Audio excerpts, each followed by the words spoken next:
Here we are again with Bobby Legate and our insurance issues.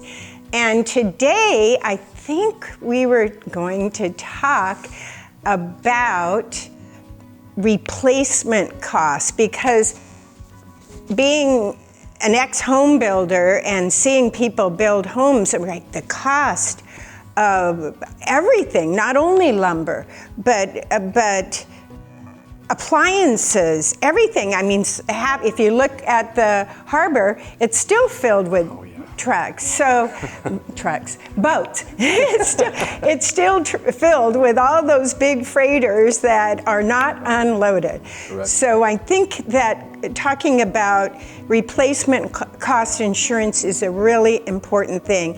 And don't forget to have your insurance evaluated by a professional like Bobby.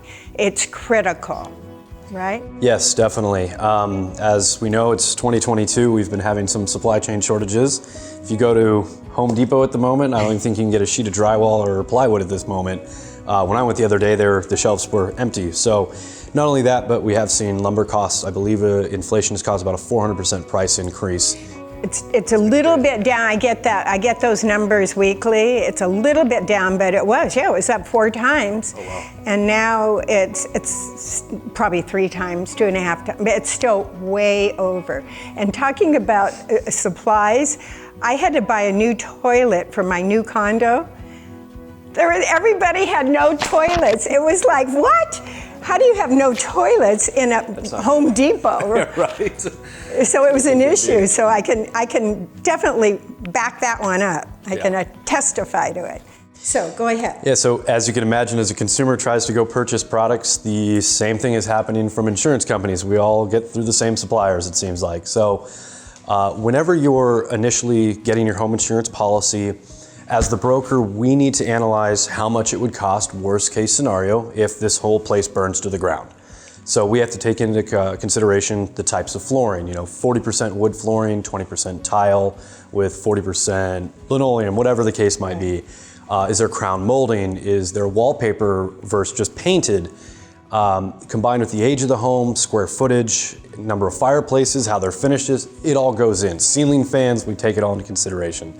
So typically every carrier has what's called a replacement cost estimator. So that carrier says, plug these details in, we're gonna spit out a number that says, we guarantee we're gonna build the cost for this amount.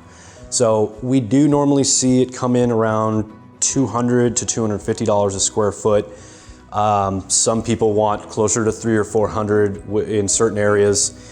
Again, every situation, every home is going to be unique, so that's why you need to just talk with somebody and don't do the slap job, as we spoke about in our first episode together. Slap a policy on, yeah. And hope it works. So if you get with some people and you're working with them and they've had their home for 20 plus years and they have not done that evaluation on their home, we often find that the house is way underinsured because inflation over the last 20 years has certainly risen. And if you haven't done that analysis every other year to ensure that you're properly protected, you're probably under. So anytime we plug in the numbers, we do determine how much it's going to be. They also allow for coverage that's, most carriers, it's 25% or a 50% extension on top. It's called dwelling extended replacement cost. So if we say it's $500,000 to rebuild the home and you get a 50% extension, that's going to allow the home to be built up to a $750,000. So if these current times where inflation hits, wood becomes sparing, or if an entire neighborhood goes out, workers may become less available, supply and demand, prices go up. So that gives you a nice cushion, and it's usually very cheap to add that one little clause on to have yourself that extra cushion there on the back end. So again, evaluating, making sure you have the finished materials. So if you do a bathroom upgrade, if you redo your kitchen and go from the regular, white tile original to granite or marble countertops, certainly that kitchen's going to be more to replace. So you do want to let your agent know about these, home improvements, or again, just keeping up with the marketplace and making sure you have the right coverage. And both, really. But maybe next segment we can talk about contents.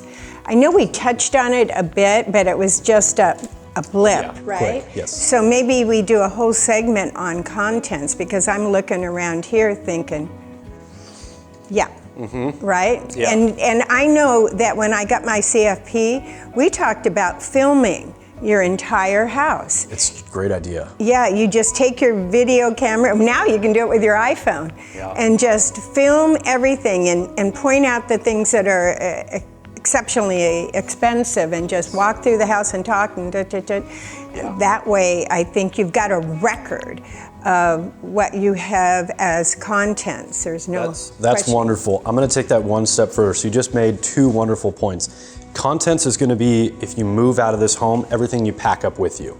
Typically, most carriers, if the house is 500 grand to rebuild, will give you 50%. So you'd have 250,000 to cover your belongings. Some carriers do 60% or 70. That's where they get that number. So that was point one.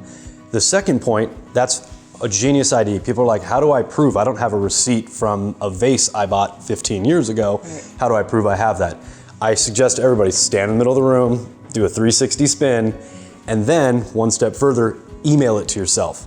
Right. So that if you ever lose everything in records, or where's that on my phone or the cloud, you can search, home insurance photos or video on your Google account or wherever you email yourself. And that way there's a digital record there as well. Great idea. We could have Steve film it, right, Steve? Yeah. He likes it. Perfect. Okay, well, thanks again, Bobby. As I said last time, we love having you on the Thank you.